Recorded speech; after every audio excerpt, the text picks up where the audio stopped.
Now, the fallout of Brexit is likely to have a major impact on the UK, but it's also going to affect other nations as well. Nearly 1 million Poles live and work in Britain.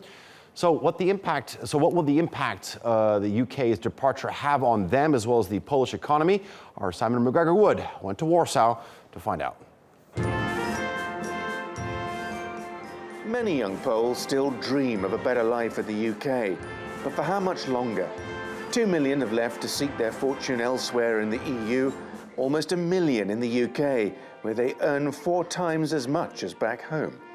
It's been good for Poland too, with around $1 billion a year sent back to boost the local economy.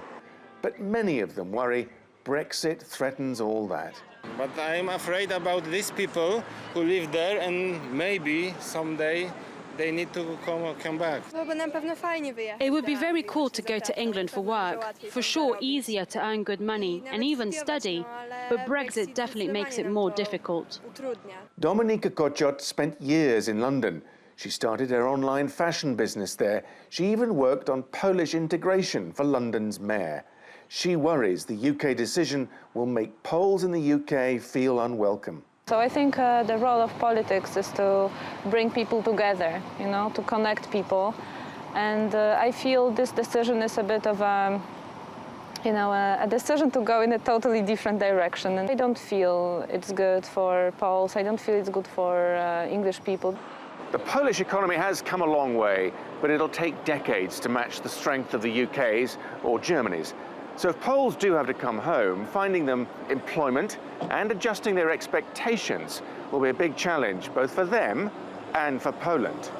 Politically, the Polish government feels anxious too. The UK has been its closest ally in Europe, sharing its preference for free market economics and suspicion of closer political integration. When you really ask them what they really think, they regret Britain leaving the European Union, because it does deprive them of an ally, and it weakens the European Union, which is a problem at this time. And as you can see, Mr. Putin applauding Brexit. Many Poles fear without the British, German and French power will increase, leading to a two-tier Europe with non-Euro countries in the east, like Poland, increasingly marginalised on the fringes of the Union. Simon McGregor-Wood, TRT World, Warsaw.